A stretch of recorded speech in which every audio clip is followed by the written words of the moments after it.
Hello everyone, and welcome to our channel, your dedicated space for all things sleep. Tonight, we're diving deep into the world of slumber, a place we spend about a third of our lives, yet so many of us struggle with it. Have you ever tossed and turned, staring at the ceiling, wondering why your brain just won't switch off? Or maybe you wake up feeling like you've run a marathon instead of resting. If that sounds familiar, you're in the right place. This isn't just another lecture, this is a conversation about reclaiming your nights and revitalizing your days. So get comfortable, maybe grab a warm drink, and let's unravel the mysteries of sleep together. First off, let's talk about what sleep actually is. It's not just your body shutting down. Think of it more like a highly organized nightly maintenance crew for your brain and body.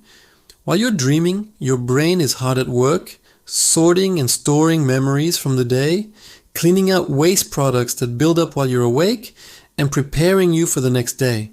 It's like defragmenting a computer, but for the most complex machine on earth, your brain. And your body gets in on the action too, repairing muscles, regulating hormones, and strengthening your immune system. So, when we skip sleep, we're essentially telling our maintenance crew to take the night off, and we all know what happens when maintenance is neglected for too long. Now let's break down the architecture of a good night's sleep. It's not one long, uniform state. Instead, we cycle through different stages. We start with light sleep, that drowsy phase where you can be easily woken up. From there, we drift into a deeper sleep, where our heart rate and breathing slow down. This is crucial for physical restoration. Then comes the star of the show, REM sleep, which stands for rapid eye movement. This is when most of our vivid dreaming happens. During REM, our brains are incredibly active, almost as active as when we're awake. This stage is vital for emotional regulation and memory consolidation. We go through these cycles several times a night, with each cycle lasting about 90 minutes. The key to waking up refreshed is completing enough of these full cycles. So why are so many of us struggling to get this essential rest? The modern world, for all its wonders, has become a bit of a sleep stealer. Let's start with our biggest culprit, screens. The blue light emitted from our phones, tablets, and computers is a major trickster. It tells our brains that it's still daytime, which suppresses the production of melatonin, the hormone that signals our body it's time to sleep. Scrolling through social media or binge watching a series right before bed might feel relaxing, but it's actually putting your brain on high alert. It's like trying to put a car in park while your foot is still on the gas. Another major factor is our schedule, or lack thereof. Our bodies love routine. We have an internal clock known as the circadian rhythm that regulates our sleep-wake cycle. When we go to bed and wake up at different times every day, especially on weekends, we're giving ourselves a mini dose of jet lag. Your body gets confused. It doesn't know when to feel tired or when to feel alert. Sticking to a consistent sleep schedule, even on your days off, is one of the most powerful things you can do for your sleep quality. Think of it as setting a reliable appointment with your internal maintenance crew. And what about what we eat and drink? Caffeine is an obvious one. It's a stimulant, and its effects can last for hours. That afternoon, coffee might be the reason you're staring at the clock at 2 a.m. Alcohol is another tricky one. It might make you feel drowsy and help you fall asleep faster, but it severely disrupts the quality of your sleep later in the night. It particularly suppresses that crucial REM sleep, which is why you can sleep for 8 hours after a few drinks and still wake up feeling groggy and unrefreshed. And a big heavy meal right before bed can also interfere with sleep, as your digestive system has to work overtime when it should be resting. Stress and anxiety are also massive sleep disruptors. When you're stressed, your body produces cortisol, the stress hormone. Cortisol is designed to keep you awake and alert to handle a threat. The problem is, our brains don't distinguish between the stress of being chased by a predator and the stress of a looming work deadline or a difficult conversation. So, when you lie down to sleep, but your mind is racing with worries, your body is physically in a state of high alert, making it nearly impossible to relax and drift off.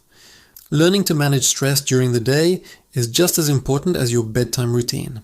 So, now that we've identified the sleep thieves, how do we fight back and reclaim our nights?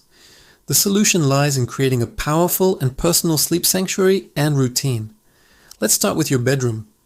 Your bedroom should be for sleep and intimacy, and that's it.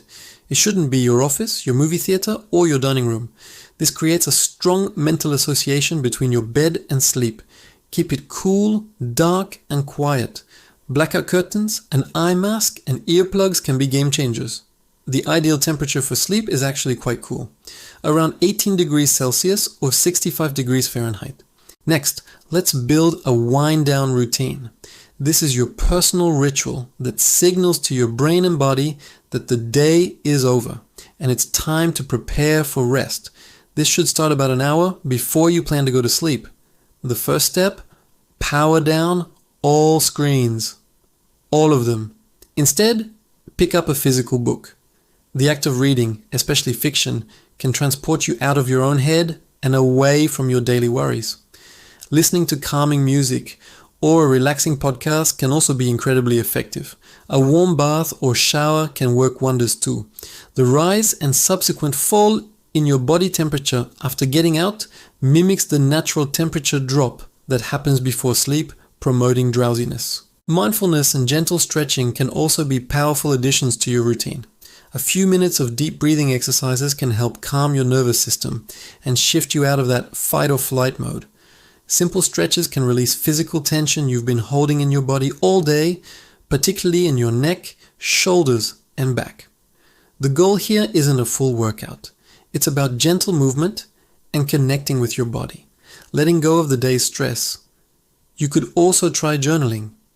Writing down your thoughts, worries, or even just a to-do list for the next day can help get them out of your head and onto paper, so they don't keep you up at night. Let's also talk about light exposure during the day. Just as we want to avoid bright light at night, we want to get plenty of it during the day, especially in the morning. Getting about 15 to 30 minutes of natural sunlight shortly after waking up helps to anchor your circadian rhythm.